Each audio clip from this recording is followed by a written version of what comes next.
Hello बच्चों, स्वागत है आप सबका हमारे इस नए लेक्चर में नंबर सिस्टम के। और बच्चों, आपको याद ही होगा कि लास्ट लेक्चर्स में हमने ये देखा है कि रियल नंबर्स को किस तरीके से हम रैशनल और इरैशनल में कैटेगराइज करते हैं। उनके डेसिमल एक्सपेंशंस को देखते हुए रैशनल और इरैशनल हम कब कैटेगराइज कर सकते हैं, ये वाली भी चीज़ हमने लास्ट लेक्चर्स में देखी। आज का बच्चों लेक्चर बहुत गजब का लेक्चर है। आज के लेक्चर में हम ये देखेंगे कि हम किस तरीके से रैशनल और इरैशनल नंबर्स पर कुछ ऑपरेशंस परफॉर्म कर सकते हैं। उनका एडिशन, सब्ट्रैक्शन, मल्टीप्लिकेशन, डिवीजन किस तरीके से होता है, ये हमें आज के लेक्चर में पढ़ना है। तो चलिए स्टार्ट करते हैं अपना आज का लेक्चर। बच्चों, टॉपिक आप सब डालेंगे operations on real numbers. Topic हमारा आएगा operations on real numbers. Operations on real numbers. हम ये रियल नंबर्स पे कुछ ऑपरेशंस परफॉर्म करेंगे। जो बेसिक सी थ्योरी है, सबसे पहले मैं आपको वो समझा देता हूँ कि आप के लिए मैं कुछ एग्जांपल्स लिख रहा हूं जो आपकी बुक में लिखे हुए हैं। जैसे हमारे पास लिखा हुआ under root of 6 plus minus under root of 6, ये हमारे पास एक चीज लिखी है। ये under root of 2 minus under root of 2, ये हमारे पास लिखा हुआ है। फिर हमारे पास लिखा है under root of 3 multiplied with under root of 3। फिर हमारे पास लिखा हुआ under root of 17 divided by under root of 17। ये मैं कुछ चीजें आपके लिए नोट कर रहा हूं। फिर हमारे पास लिखा हुआ है 2 प्लस रूट 3। उसके बाद हमारे पास लिखा हुआ है 2 मल्टीप्लाइड विथ रूट 3। ये बच्चों मैंने आपके लिए कुछ चीजें लिखी। अब जो हमें बात समझ में आनी चाहिए वो क्या है, वो ये है कि देखिए अंडर रूट ऑफ 6 अपने आप में क्या है। अंडर रूट ऑफ 6 अपने आप में एक irrational number. Under root of 6 अपने आप में एक इरैशनल नंबर है, इसमें तो कोई डाउट नहीं है, ये बात हमको आती है समझ में। सिमिलरली ये माइनस अंडर रूट ऑफ 6 भी जो होगा, ये माइनस अंडर रूट ऑफ 6 भी इरैशनल नंबर होगा। ऐसा तो है नहीं कि इरैशनल नंबर हमेशा पॉजिटिव होते हैं, हमेशा नेगेटिव होते हैं। पॉजिटिव नेगेटिव दोनों ही हो सकते हैं, क्योंकि इरैशनल नंबर्स इनफाइनाइट होते हैं पूरी नंबर लाइन में। अंडर रूट ऑफ 6 भी इरैशनल है, माइनस अंडर रूट ऑफ 6 भी इरैशनल है। अब जरा सोच के देखिए, अगर आपको बोल दिया जाए कि अंडर रूट ऑफ 6 में आप माइनस अंडर रूट ऑफ 6 को जोड़ दीजिए, अंडर रूट ऑफ 6 में आप माइनस अंडर रूट ऑफ 6 को जोड़ दीजिए, तो इसका आंसर क्या आ जाएगा? 0 आ जाएगा। कोई दिक्कत की बात नहीं है, बहुत आसान सी चीज है, सबको आती है समझ में। फिर हमारे पास लिखा हुआ अंडर रूट ऑफ 2, तो अंडर रूट ऑफ 2 भी क्या है? इरैशनल है। अंडर रूट ऑफ 2 भी क्या है? इरैशनल। तो आपको अगर बोल दिया जाए कि अंडर रूट ऑफ 2 में से आप अंडर रूट ऑफ 2 को सब्ट्रैक्ट करिए, अंडर रूट ऑफ 2 में से आप अंडर रूट ऑफ 2 को सब्ट्रैक्ट करिए, तो इसका भी आंसर क्या आ जाएगा? 0 आ जाएगा। ठीक है। उसके बाद यहाँ पर बच्चों अपने पास लिखा under root of 3 multiplied with under root of 3। तो जो कंसेप्ट आपको समझना इंपॉर्टेंट है, वो इंपॉर्टेंट कंसेप्ट क्या है बच्चों, कि आप इस बात को समझिए कि जैसे देखिए, अगर कभी x स्क्वायर की वैल्यू आपके पास लिखी हो 4, अगर कभी आपके पास x स्क्वायर की वैल्यू 4 लिखी हो, तो हम x को बोलते हैं अंडर रूट ऑफ 4, या हम x को बोलते हैं माइनस अंडर रूट ऑफ 4। इस बात को आपको समझ के चलना है, क्योंकि जब भी आपके पास x स्क्वायर की वैल्यू 4 होगी, तो इसका मतलब होता है x की वैल्यू आएगी plus minus under root of 4। ये इसका मतलब होता है, क्योंकि जब आप इसको स्क्वायर करेंगे, या देखिए यहाँ से आप जो रिजल्ट लिखेंगे, यहाँ से x की वैल्यू 2 आएगी या x की वैल्यू -2 आएगी। तो इंपॉर्टेंट चीज क्या है समझना? इंपॉर्टेंट चीज ये है कि जब मैं 2 का स्क्वायर करूंगा, 2 का स्क्वायर करने पर भी 4 मिलेगा। -2 का अगर मैं स्क्वायर करूंगा, तो -2 का स्क्वायर करने पर भी आपको 4 मिलेगा। इसीलिए प्लस माइनस लगाया जाता है। ठीक है, ये बात अपने को समझ के रखनी है। अब आप इस बात को समझिए कि बच्चों, जब आप एक बार अंडर रूट ऑफ 2 को दूसरी बार अंडर रूट ऑफ 2 से मल्टीप्लाई करेंगे, तो होगा क्या? इसमें होगा ये बच्चों आपके पास कि अंडर रूट ऑफ 2 का स्क्वायर बन जाएगा, ये अंडर रूट ऑफ 2 का स्क्वायर बन जाएगा। और अंडर रूट ऑफ 2 का स्क्वायर क्या होता है? 2 होता है। अंडर रूट ऑफ 2 का स्क्वायर क्या होता है? 2 होता है। बेसिकली देखिए, अंडर रूट का मतलब क्या होता है? अंडर रूट का मतलब होता है पावर हाफ है। अंडर रूट का मतलब होता है पावर हाफ है। मतलब अगर आपके पास लिखा हुआ है अंडर रूट ऑफ 2, तो इसका मतलब होता है ये 2 की पावर 1/2 लिखा है। अंडर रूट ऑफ 2 का मतलब होता है ये 2 की पावर 1/2 लिखा है। अपन ने एक्सपोनेंट्स में पढ़ा हुआ है ये चीज, ठीक है ना, जूनियर क्लासेस में। तो अगर आपके पास मान लीजिए अंडर रूट ऑफ 2 का स्क्वायर बोला जाए, तो अंडर रूट ऑफ 2 का स्क्वायर जब आप करेंगे, तो अंडर रूट ऑफ 2 का मतलब है 2 की पावर हाफ, और आप इसका स्क्वायर जैसे करेंगे तो ये 2 और ये 2 कट जाएगा, तो आपके पास आंसर आएगा 2। ये इसके पीछे का लॉजिक होता है। तो जो मैं आपको समझाना चाहता हूँ वो ये है बच्चों, कि जब आपके पास under root of 3 multiplied with under root of 3 आएगा, तो इसका मतलब ये हो जाएगा अंडर रूट ऑफ 3 का स्क्वायर। ये अपने पास आ जाएगा अंडर रूट ऑफ 3 का स्क्वायर, और अंडर रूट ऑफ 3 का स्क्वायर क्या होता है? 3 होता है। ठीक है, ये बात अपने को क्लियर है। या इसको आप एक तरीके और से समझ सकते हैं कि देखिए आपके पास कभी भी बच्चों मैं आपको एक प्रॉपर्टी बता रहा हूं कि अगर आपके पास मान लीजिए under root of A multiplied with under root of B लिखा है, अगर आपके पास under root of A multiplied with under root of B लिखा है तो इसका रिजल्ट होता है under root of A into B. ये अंदर वाली जो दोनों चीजें हैं वो आपस में मल्टीप्लाई हो जाती है और रूट पूरे के ऊपर आ जाता है। ये एक प्रॉपर्टी होती है जो अपने को पता होनी चाहिए। तो अगर हम इस प्रॉपर्टी से ही बच्चों ऑब्जर्व करें तो हमें दिखाई देता है, मैं यहाँ पर लिख देता हूँ कि अगर मेरे पास under root of 3 multiplied with under root of 3 लिखा है तो मैं इसको under root of 3 into 3, under root of मैं इसको 9 भी लिख सकता हूँ। और अंडर रूट ऑफ 9 क्या होता है? अंडर रूट ऑफ 9 तो 3 होता है। तो देखिए आंसर सेम आएगा, आंसर सेम आएगा। आपको चाहे इस तरीके से करना हो, आपको चाहे इस तरीके से करना हो, आंसर आपके पास सेम आएगा। सिमिलरली मान लीजिए अगर आपके पास लिखा है under root of 17 divided by under root of 17, तो बहुत ऑब्वियस सी बात है न्यूमरेटर और डिनोमिनेटर दोनों सेम है, तो आंसर इसका 1 आएगा। इसमें भी कोई दिक्कत की बात नहीं। इसके बाद बच्चों हमारे पास लिखा हुआ है 2 प्लस रूट 3। यहाँ पर आपको एक चीज ऑब्जर्व करने की जरूरत है कि ये जो 2 है, ये 2 जो है ये एक रैशनल नंबर है। ये जो 2 है ये एक रैशनल नंबर है। ये जो रूट 3 है ये एक इरैशनल नंबर है। तो आपको बच्चों जो बात समझ में आनी चाहिए वो ये है कि एक रैशनल नंबर को आप जब एक इरैशनल नंबर से ऐड करेंगे तो उसको और सिंप्लीफाई करना पॉसिबल नहीं होता। जैसे देखिए दो इरैशनल नंबर्स को एक बार के लिए आप ऐड या सब्ट्रैक्ट करेंगे तो सिंप्लीफाइड फॉर्म आ सकता है, जरूरी नहीं आए। मैं आपको एग्जांपल्स दूंगा। जैसे आप इस बात को समझिए कि मान लीजिए अगर मैं आपको बोल देता अंडर रूट ऑफ 2 प्लस आप अंडर रूट ऑफ 3 करिए, तो आप under root of 2 plus under root of 3 को अंडर रूट ऑफ 5 नहीं बोल सकते। समझ आ रही है बात? Under root of 2 plus under root of 3 को आप अंडर रूट ऑफ 5 नहीं बोल सकते। इस तरीके से एडिशन करना इज नॉट पॉसिबल, ठीक है ना? इस तरीके से एडिशन करना इज नॉट पॉसिबल। तो मैं आपको जो चीज समझाना चाह रहा हूं बच्चों वो ये है कि जब सेम तरीके के रैशनल नंबर्स या सेम तरीके के इरैशनल नंबर्स होते हैं तो उसमें एडिशन या सब्ट्रैक्शन पॉसिबल होता है। जैसे रूट 3 को आप रूट 3 से जोड़ सकते हैं, रूट 3 को आप रूट 5 से नहीं जोड़ सकते। सेम तरीके के इरैशनल नंबर्स होने चाहिए। आप रूट 5 को रूट 5 से जोड़ सकते हैं पर आप रूट 5 को रूट 7 से नहीं जोड़ सकते। आपके पास जो रैशनल और इरैशनल नंबर्स होने चाहिए वो सेम तरीके के। तो 2 प्लस रूट 3 अगर आपके पास बोला गया है तो it is not possible to simplify it further, है ना? Can not be simplified, can not be simplified. आप इसको और ज्यादा सिंप्लीफाई नहीं कर सकते। ये मैं आपको बोलना चाह रहा हूं कि 2 प्लस रूट 3 जो है वो अपने आप में बहुत सिंप्लीफाइड फॉर्म में, इसको आप और सिंप्लीफाई नहीं कर सकते। उसी तरीके से हमारे पास देखो ये जो लिखा हुआ है 2 रूट 3। अब इस 2 रूट 3 का क्या मतलब है? तो बच्चों 2 रूट 3 का मतलब होता है this is 2 multiplied with root 3। 2 root 3 का मतलब होता है this is 2 multiplied with root 3, ठीक है? तो इसको भी अब आप और सिंप्लीफाई नहीं कर सकते। It is not possible to simplify it further.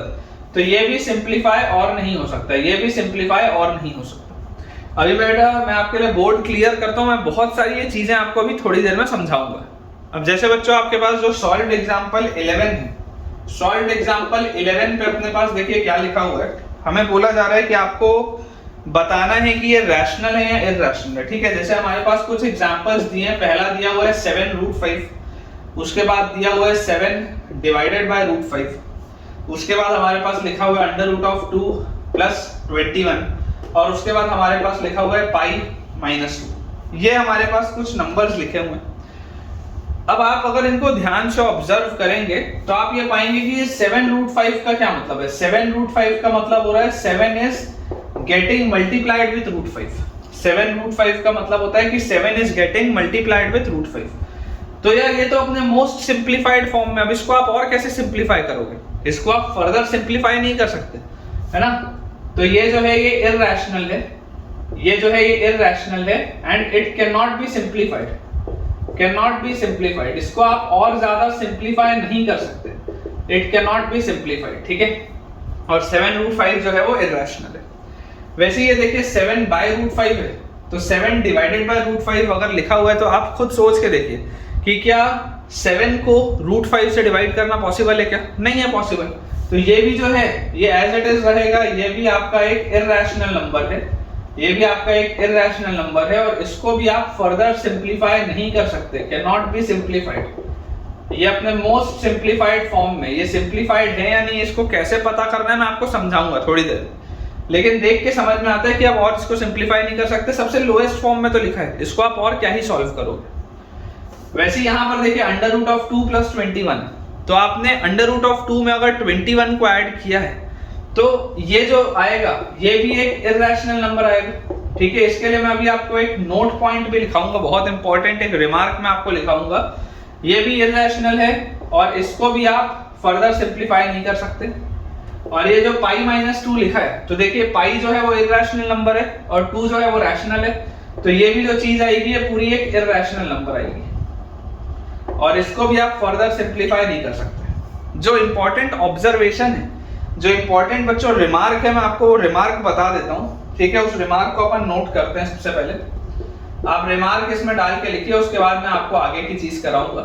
Remark हमारे पास ये है कि द सम और difference of a rational number and N irrational number is always irrational. ठीक है, द सम लिखते चलिएगा बच्चों साथ में, द सम और डिफरेंस, द सम और डिफरेंस ऑफ, द सम और difference of a rational number, the sum or difference of a rational number and an irrational number, rational number and an irrational number, the sum or difference of a rational number and an irrational number is always irrational, is always irrational। बोलने का मतलब क्या है?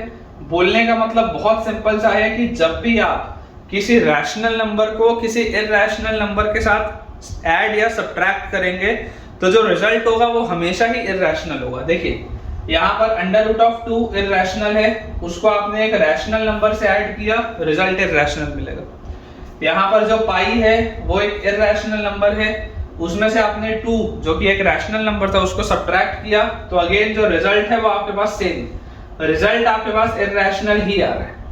इस बात को आप बिल्कुल ध्यान रखिएगा बच्चों कि अगर आपने कोई रैशनल नंबर और इर्रेशनल नंबर को ऐड या सब्ट्रैक्ट किया है तो रिजल्ट जो होगा वो हमेशा ही एक इर्रेशनल नंबर होगा। सिमिलरली बच्चों यहाँ पर आप पहले रिमार्क के बाद दूसरा रिमार्क भी इसी पैटर्न पे लिख सकते हैं। सेकंड हमारे पास देखिए इसमें रिमार्क है कि द प्रोडक्ट और क्वोशंट, द प्रोडक्ट और क्वोशंट, मतलब जब हम मल्टीप्लाई या डिवाइड करें, द प्रोडक्ट और quotient of a non zero rational number with N irrational number, of a non zero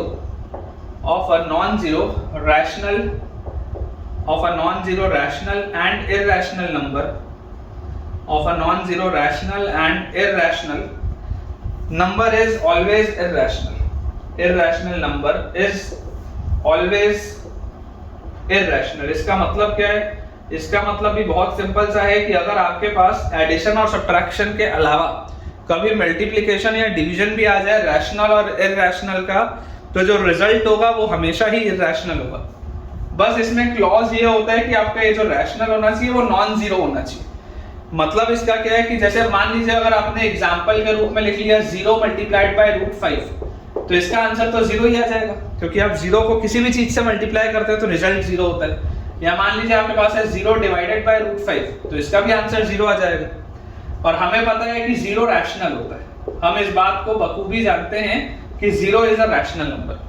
इसलिए मैं आपको जो रिजल्ट बोल रहा हूँ बच्चों, मैं आपको रिजल्ट बोल रहा हूँ नॉन जीरो रैशनल नंबर्स के लिए। नॉन जीरो रैशनल नंबर्स मतलब जैसे 7, अब देखिए 7 को अगर आपने मल्टीप्लाई किया √5 के साथ, 7 को बच्चों अगर आपने मल्टीप्लाई किया √5 के साथ, तो 7 एक रैशनल है, √5 एक इर्रेशनल है। तो एक रैशनल नंबर को जब आप मल्टीप्लाई करेंगे एक इर्रेशनल नंबर के साथ, तो जो रिजल्ट होगा वो हमेशा ही इर्रेशनल होगा, है ना। द प्रोडक्ट और quotient of a non zero rational and N irrational number is always irrational. उसी तरीके से देखिए जब आप 7 को डिवाइड करेंगे √5 से, रैशनल है एक इर्रेशनल है, तो जो रिजल्ट आएगा वो हमेशा ही इर्रेशनल आएगा। तो एक चीज हम एज अ थंब रूल मान सकते हैं कि अगर आपके पास एक रैशनल नंबर है और अगर आपके पास एक इर्रेशनल नंबर है, तो इनका आप कोई भी कॉम्बिनेशन ले, चाहे आप एडिशन करें, सब्ट्रैक्शन करें, मल्टीप्लिकेशन करें, डिवीजन करें, एक रैशनल और एक इर्रेशनल के साथ अगर आप डील कर रहे हैं तो जो रिजल्ट होगा वो हमेशा ही इर्रेशनल होगा। ये बात हमें समझ में आनी चाहिए। ये बच्चों हमारे पास 2 रिमार्क के पॉइंट थे बहुत इंपॉर्टेंट जो हमने लिख लिए हैं। एक थर्ड रिमार्क का पॉइंट और है, वो मैं आपको लिखाता हूँ बोर्ड क्लियर करके। अब इसके बाद बच्चों जो अपने पास थर्ड और लास्ट रिमार्क लिखा हुआ है उसमें लिखा है कि if we add, subtract, multiply और divide, if we add, subtract, multiply और डिवाइड।